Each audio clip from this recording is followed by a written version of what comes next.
Таңертең оянғаннан кейін көп адам бірден сезетін ол ауыздан шығып жатқан жағымсыз иіс. Сонымен қатар кейбір адамдар ауыз қуысын, соның ішінде тістерін қанша тазалап жатса да, бұл жағымсыз иіс кетпей жатады. Бүгінгі видеода мен сіздерге осы ауыздан шыққан жағымсыз иістің себептері қандай және олардан біз қалай құтыламыз, соны көрсетемін. Каналыма қош келдіңіздер. Мен Ерден Еменханұлы, дәрігер-терапевтпін. Видеоны соңына дейін қараңыздар. Видео ұнап жатса міндетті түрде лайк басып, және де каналыма тіркелуді ұмытпаңыздар. Медицинада ауыз қуысынан жағымсыз иістің шығуын біз галитоз деген терминмен сипаттаймыз. Және бұл галитоздың екі түрі бар. Біріншісі ол уақытша немесе физиологиялық галитоз деп атаймыз. Екіншісі патологиялық галитоз. Қазір біз сіздермен осылардың әрбіреуіне жеке-жеке тоқталып, қандай себептер бұл галитоздың түрлерінің дамуына әкеледі, соны өтеміз. Ең бірінші біз уақытша немесе физиологиялық галитоз өтейік. Бұл көбінесе таңертең адам ұйқыдан оянғаннан кейін пайда болады. Оның себебі адам ұйықтаған кезде, түнде жатқан кезде ауыз қуысынан сілекейдің бөлінуі азаяды. Ал ауыз қуысында сілекейдің атқаратын өте маңызды қызметтері бар. Соның бірі ол ауыз қуысын әрдайым шайып тұратын табиғи су сияқты. Ауыз қуысын тазалап тұратын, жуып тұратын табиғи су сияқты қызмет атқарады. Сондықтан да егер сілекей болмайтын болса, онда ауыз қуысымызда тамақтың қалдықтары, басқа да өлген жасушалардың қалдықтары қалып қояды. Одан бөлек сілекейдің тағы бір маңызды қызметі ол ауыз қуысында, білесіздер, бізде өте көп бактериялар өмір сүреді. Адам ауыз қуысында негізі неше түрлі бактериялар бар. Бұл бактериялар енді неге көбейіп кетпейді? Өйткені біздің ауыз қуысымызда сілекей бар. Бұл сілекей ауыз қуысындағы бактериялардың көбеюін тежейді, алдын алады. Сондықтан да егер сілекей болмаса, онда ауыз қуысымыздағы бактериялар көбейіп, инфекция тудыруы мүмкін. Енді қараңыз, түнде сілекей аз бөлінгендіктен біздің ауыз қуысымызда біріншіден бактериялар көбейе бастайды. Екіншіден, түнде тамақ жеген болсақ, немесе кешкі ас ішкен болсақ, сол тамақтың немесе тағамның қалдықтары, өте кішкентай қалдықтары бізде тіліміздің арасында, және сонымен қатар тістеріміздің арасында не болуы мүмкін? Тұрып қалған болуы мүмкін. Енді бұл көбейген бактериялар осы қалып қойған тағамның қалдықтарын ыдырата бастайды. Және сонымен қатар біздің ауыз қуысымыздағы жасушаларды әрдайым өліп жаңарып тұрады. Сол өлген жасушаларды да бұл бактериялар ыдырата бастайды. Жаңағы тамақтан қалған қалдықтарды ыдыратқан сияқты өлген жасушаларды бұл бактериялар ыдырата бастайды. Енді бұл заттар ыдыраған кезде әртүрлі газдар, химиялық газдар шығады, және бұл газдардың неше түрлі жаман, жағымсыз иістері болады. Сол себепті таңертең адам оянған кезде осындай жағымсыз иіс пайда болады.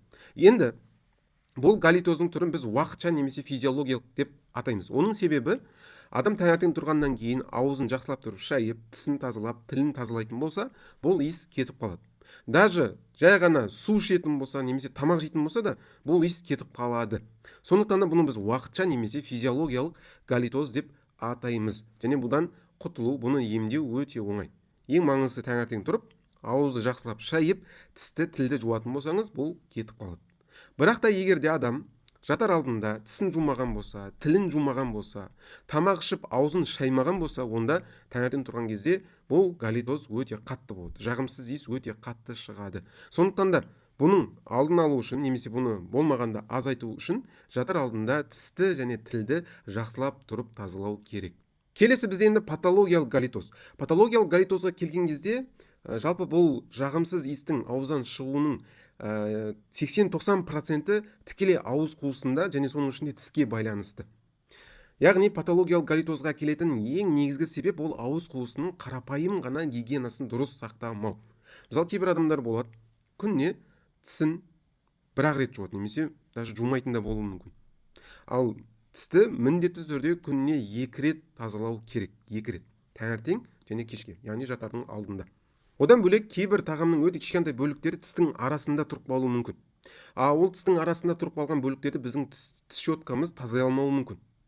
Сол кезде бұл тістің арасында тұрып қалған тағамдардың бөліктерін шығару үшін міндетті түрде зубная нит қолдану керек. Кейбір адамдар болуы мүмкін, тісін жақсылап тұрып тіс щеткасымен тазалайды, бірақ та тістің арасында тұрып қалған заттарды зубная нит қолданып тазаламайды. Соның әсерінен де, қараңыздар, егер де бұл тағамның қалдықтары тістің арасында тұрып тазаланбайтын болса, онда адам түнде ұйықтаған кезде, жаңа мен айтқандай, бактериялар бұл тістің арасында тұрып қалған тағамның бөліктерін ыдыратып, жағымсыз иістің пайда болуына әкелуі мүмкін. Сондықтан да міндетті түрде таңертең және кешке тіс щеткасымен тісті тазалап, сонымен қатар тістің арасын зубная нит қолданып тазалау керекпіз. Әйтпесе бұл жағымсыз иістің пайда болуына әкеледі. Енді сіз айтуыңыз мүмкін, мен тісімді тіс щеткасымен күніне 2 рет тазалаймын.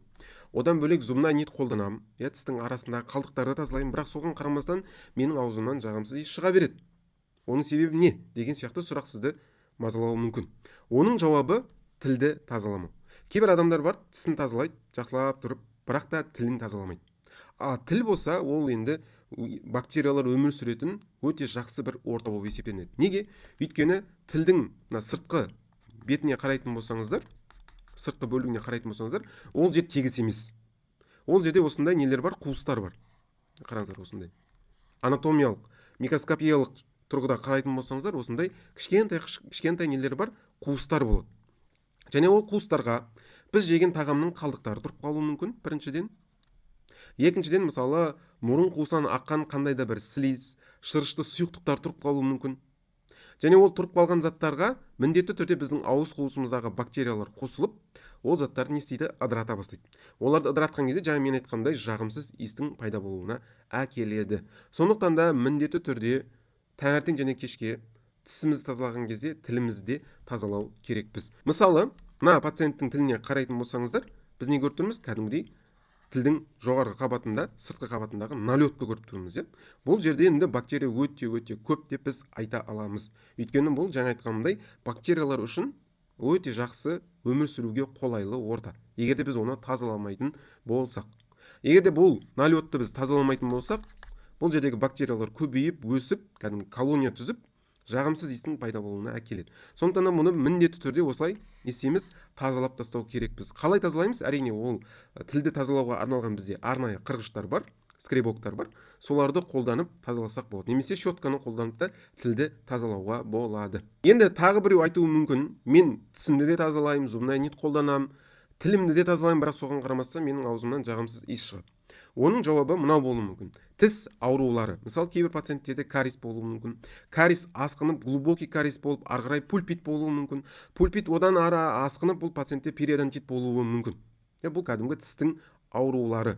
Бұл тістің аурулары кезінде міндетті түрде бұл кариес бар жерге жаңағы тамақтың бір бөліктері жиналып қалады. Өйткені оны тазалау өте қиын. Екіншіден, бұл жерде міндетті түрде бактериялар болады. Өйткені осы кариестің пайда болуына әкелетін негізгі себептердің бірі негізі біздің ауыз қуысымыздағы бактериялар. Сонымен қатар, егерде ол ары қарай асқынып, пульпит, периодонтит болатын болса, ол тістің ішінде іріңді заттар пайда болуы мүмкін. Іріңдей бастауы мүмкін. Бұлар енді өте жағымсыз иістің пайда болуына әкеледі. Сондықтан да, егерде тісіңізде қандай да бір кариес, немесе ол кариес асқынып глубокий кариес болып кеткен болса, пульпит болып кеткен болса, егер білетін болсаңыздар, пульпит кезінде мысалы басында тісіңіз ауырады, бір уақыттан кейін мүлдем ауырмай кетуі мүмкін, мазаламай кетуі мүмкін. Сондықтан да, егерде осындай жағдайлар, тіс аурулары сізде болатын болса, міндетті түрде стоматологқа барып, оны емдету керек. Әйтпесе, бұл жерде жағымсыз иіс бұл жерде не істейді? Шыға береді. Енді келесі ситуация болуы мүмкін. Мысалы, тісте ешқандай ауру жоқ, бірақ соған қарамастан жағымсыз иіс шығып жатыр. Онда ол кезде біз уже тістерден іздемейміз проблеманы, тілден іздемейміз, ары қарай тамақтан іздейміз. Яғни біздің жұтқыншақтан іздейтін боламыз. Өйткені біздің жұтқыншағымызда бадамша бездері бар. Бұл кәдімгі иммунитет жасушалары орналасқан без деп айтсақ болады. Оң жақ және сол жақ тамақта бізде орналасқан бадамша бездері. Енді бұл бадамша бездерінің анатомиясын қарайтын болсаңыздар, мына жерде көрсетілген. Бұл бадамша безде осындай нелер бар? Кішкентай нелер, шұңқырлар, немесе қуыстар бар деп айтсақ болады. Енді адам тамақ ішкен кезде, және де мына мұрын қуысынан жаңағы слиз, шырышты сұйықтықтар ауыз қуысына аққан кезде, осы бадамша бездің арасына, жаңағы қуыстарға сол заттар не болуы мүмкін? Тұрып қалуы мүмкін. Осылай. Тұрып қалуы мүмкін. Енді бұл заттар бадамша бездің осы шұңқырларында, лакуналар немесе крипталар деп атаймыз, бұл медициналық терминмен айтқан кезде. Осыларда тұрып қалатын болса, онда бұл жерде міндетті түрде бактериялар қосылады. Өйткені біздің ауыз қуысымызда өте көп бактериялар. Бұл бактериялар бұл тағамдарды ыдыратады, солармен қосылады. Сөйтіп уақыт өте келе бұлар неге айналады? Тасқа айналып кетуі мүмкін. Тасқа. Кәдімгі тас сияқты өте қатты затқа айналады. Өйткені оның ішіне минералдар қосылады да, сөйтіп кәдімгі тас пайда болады. Яғни адамның бадамша безінің ішінде кәдімгі бізде тастар пайда болуы мүмкін. Енді бұл тастар бактериялар қосылғандықтан, тағамдарды ыдыратқандықтан өте жағымсыз иістер шығарады. Сондықтан да бұл тастарды тазаламайынша ауыз қуысынан жағымсыз иіс кетпейді. Енді бұл тастар пайда болған кезде бадамша бездің ішінде адам оны сезбеуі де мүмкін, ешқандай симптом да болмауы мүмкін. Кейбір жағдайлар болады, кәдімгідей ол көрініп тұрады. Мысалы, мына суретке назар аударсаңыздар, міне бадамша безде кәдімгідей жаңағы ақ түсті біз нені көріп тұрмыз? Пайда болған тасты көріп тұрмыз. Және бұл тас өздігінен шықпайды көп жағдайда. Кейбір кезде болады, өте кішкентай болса, кәдімгідей ауыз қуысынан шығып кетуі де мүмкін. Бірақ ол өте үлкен болып кетсе, ол жерде тұрады. Сондықтан да бұл тастарды міндетті түрде алдыру керек. Оны алдыру үшін міндетті түрде лор дәрігерге барып, жаңа кәдімгідей бұл тастарды алдырып тастау керекпіз. Бұл тастарды алдырып тастау үшін міндетті түрде лор дәрігерге бару керек, өйткені бұл жерде медицина маманының көмегі қажет. Енді бұл тас жаңа айтқандай ешқандай симптом бермеуі де мүмкін, немесе даже бұлай көрініп тұрмауы да мүмкін. Сондықтан да егер де сіз ешқашан лор дәрігерге барып, бадамша безіңізді тазалатпаған болсаңыз, онда бір барып көрсетуге болады. Әсіресе егер де сізде жағымсыз иіс ауыздан мазалайтын болса. Сонымен қатар, бұл тастардың пайда болуының алдын алу үшін міндетті түрде тамақ ішкеннен кейін, әсіресе ауыз қуысын, соның ішінде тамақты жақсылап тұрып сумен шаю керек. Сол кезде бұл тастардың пайда болуын біз не істейміз? Азайтамыз. Енді сіз айтуыңыз мүмкін, менде тіспен де проблема жоқ, жаңағы бадамша бездермен де ешқандай проблема жоқ, тас жоқ. Бірақ соған қарамастан менде аузымнан жағымсыз иіс шығады. Оның себебі уже ауыз қуысында немесе тамақта емес, мұрын қуысында болуы мүмкін. Егер сізді жиі гайморит, синусит мазалайтын болса, сізде созылмалы гайморит немесе синусит бар болатын болса, немесе сізде қазір острый, мысалы синусит немесе гайморит болып жатқан болса, онда бұл да жағымсыз иістің пайда болуына әкеледі. Және бұл жағымсыз иіс біріншіден ауыз қуысынан да шығады, және екіншіден мұрыннан да шығады. Әсіресе ауаны мұрынмен шығарған кезде көбірек бұл жағымсыз иіс сезіледі. Өйткені бұл гайморит немесе синусит кезінде мұрын қуысынан өте көп мөлшерде бізде сұйықтық шығады. Және бұл сұйықтық жаңағы мұрын қуысындағы, ауыз қуысындағы бактериялармен араласып, жағымсыз иістің пайда болуына әкелуі мүмкін. Және де бұл жағымсыз иіс шығаратын бұл сұйықтық, мұрыннан шыққан слиз, ол мысалы ауыз қуысына осылай түсіп, мысалы тілдің жаңағы сыртқы қабатында қалып қоюы мүмкін. Сондықтан бұл да ауыз қуысының ішінен жаңағы жағымсыз иістің пайда болуына әкеледі. Сондықтан да егер де сізді мұрын қуысынан әрдайым жаңағы слиздің немесе іріңді слиздің бөлінуі мазалайтын болса, егер мұрныңыз жиі бітеліп, мұрын қуыстарыңыз ауыратын болса, немесе аллергиялық ринит болатын болса сізде, онда міндетті түрде лор дәрігерге барып, бұны емдету керек. Әйтпесе, бұл жағымсыз иіс мүлдем кетпейді. Енді мынандай ситуацияда болуы мүмкін, мұрын қуысымен де ешқандай проблема жоқ, бірақ соған қарамастан адамның ауыз қуысынан жағымсыз иіс шығады. Ондай кезде біз уже ары қарай асқазан ішек жолдарынан бұл жағымсыз иістің пайда болу себебін іздейміз. Солардың бірі ценкер дивертикулы деп аталынады. Бұл енді анатомиялық бір аномалия деп айтсақ болады, анатомиялық бір ерекшелік. Кейбір адамдардың өңешінің жоғарғы бөлігінде осындай қалта тәрізді бір бөлік қалып қояды. Енді бұл енді адам жалпы туылған кезде, эмбриондық кезең кезінде, даму процесі кезінде қалып қойған қалдық деп айтсақ болады. Бұл барлық адамда болмайды, кейбір адамдарда ғана болады. Бұл қалып қойған өңештің бөлігі кәдімгі қалта сияқты болады. Бұны біз ценкер дивертикулы деп атаймыз. Енді адам тамақ ішкен кезде, тамақ бізде ауыз қуысынан жұтқыншаққа барады, көмейге барады, одан ары қарай өңешке қарай өтеді. Өңешке қарай өтіп жатқан кезде кейбір тамақтың бөліктері осы жаңағы ценкер дивертикулының ішіне кіріп кетіп, сол жерде қалып қоюы мүмкін. Ал енді тамақ ол жерде қалып қоятын болса, ол не істейді? Ол жерде шірейді, ол жерде ол ыдырайды, сөйтіп жағымсыз иістің пайда болуына әкелуі мүмкін. Сондықтан да егер де сізді біріншіден жағымсыз иіс, одан бөлек тамақ ішкен кезде жұтынудың қиын болуы, мысалы жұтыну қиын тамақты.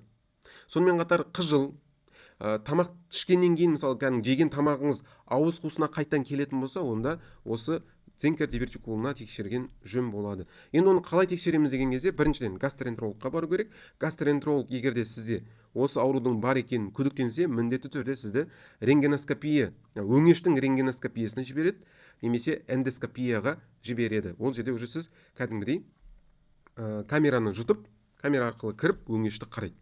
Қараған кезде егер бұл анықталатын болса, ары қарай тиісті емді береді. Келесі асқазан ішек жолында болатын ауру, және де осы жағымсыз иіске әкелетін, ол герп деп атаймыз, немесе гастроэзофагальды рефлюкс ауруы, қазақша айтқан кезде. Бұл ауру кезінде жалпы асқазан мен өңештің бір-бірімен жалғанған жерінде арнайы осындай қақпақша болады, клапан болады.